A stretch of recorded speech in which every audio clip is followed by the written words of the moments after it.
For 4 years, it looked like nothing was happening. But what if that silence wasn't empty at all? When BTS returned in 2026, it felt like something unfolding exactly the way it was always meant to. And buried inside that moment is a pattern almost no one noticed. Stay with us, because by the end of this video, you'll understand why it is the biggest comeback in the history of music. Think about it. How often does a group at the very peak of global dominance step away entirely, not by choice but by duty? When BTS paused their group activities in 2022 for military service, it wasn't framed as an ending, but it carried the weight of uncertainty.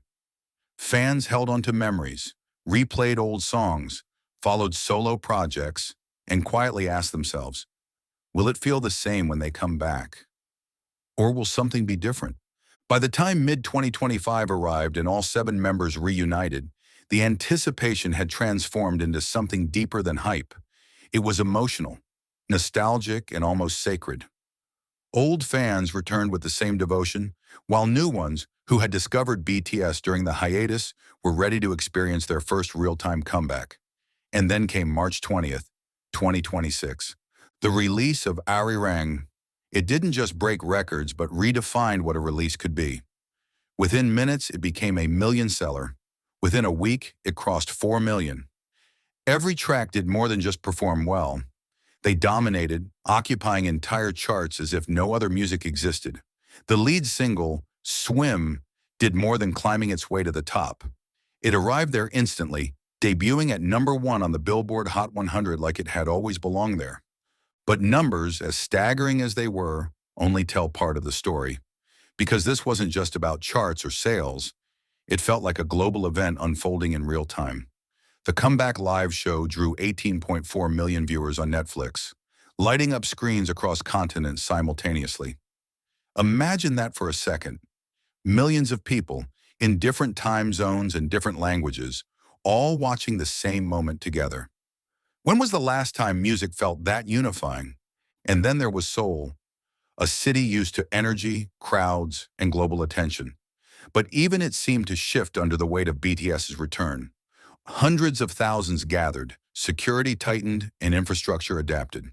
It was a phenomenon that reshaped the rhythm of a capital city. How many artists can say their presence alone can do that? The momentum didn't stop there. It expanded. The ARIRANG World Tour, spanning over 85 shows across 34 cities, it was historic. Projected to generate over $1.8 billion, it positioned BTS as one of the most significant touring acts in global music history. Stadiums were transformed into spaces of shared emotion, where every lyric echoed like a collective memory. Yet beneath all the spectacle, what made this comeback truly resonate was its story. Because this wasn't just 7 artists returning to the stage, it was 7 individuals who had changed. Military service, solo careers, personal struggles, and creative evolution. Each member brought back a different version of themselves. The documentary BTS: The Return peeled back the curtain, revealing not just triumph, but vulnerability. Moments of doubt, creative disagreements, and the quiet, difficult work of rebuilding chemistry. And maybe that's what made it feel so real, because it mirrored something deeply human: separation, growth, reunion, and reinvention. How often do we get to witness that kind of full-circle journey on such a massive scale? And how often does it feel this genuine? Even musically, ARIRANG carried that duality of past and future. Rooted in a traditional Korean folk song, it blended heritage with global sounds. Hip-hop, pop, contemporary production. BTS did beyond just returning to reclaim their place. They expanded it, reinforcing their identity as global artists and also as cultural storytellers. They were carrying a piece of Korea onto the world stage. Of course, none of this would have been possible without ARMY. Their presence was supportive and foundational, just as it has always been. Organized, passionate, and global, the fandom moved like a force of nature. Streaming records, ticket sales, online trends.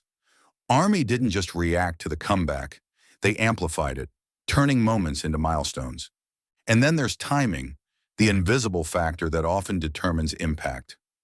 BTS returned to an industry that had shifted in their absence. It was more fragmented, less unified, and missing a central force that could command global attention. Their comeback erased that gap. Almost instantly, the spotlight recalibrated around them. So what was it really? A comeback? A cultural reset? Or something closer to a shared emotional experience on a global scale? Maybe it was all of those things at once. Because in the end, BTS's 2026 return was about reminding the world what it feels like when music becomes memory, identity, and connection. And as millions watched, listened, and felt every moment of it, one thing became undeniable. This wasn't just history being made, it was history